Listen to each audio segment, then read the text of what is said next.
The lab was trying to make like animation films with Photoshop and like multiple frames. I thought a flower would be easy, but then once I made it, I thought it was a little boring, so I added a rock to like kill the flower. So I was happy that it came out smooth and how it looked.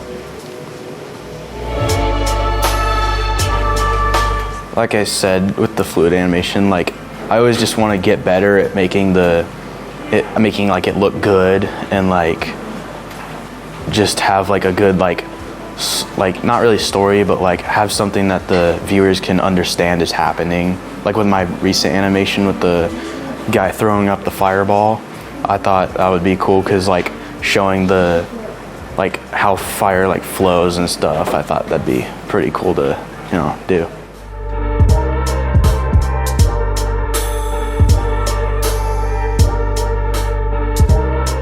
I was just doodling, making a character, and he ended up looking ridiculous. So we just played into that. I made a little table with a fish tank and a goldfish in it, belly side up. And I just made this little, stupid little kid walk over there and then go, "Aw, my goldfish died." His name was Henry.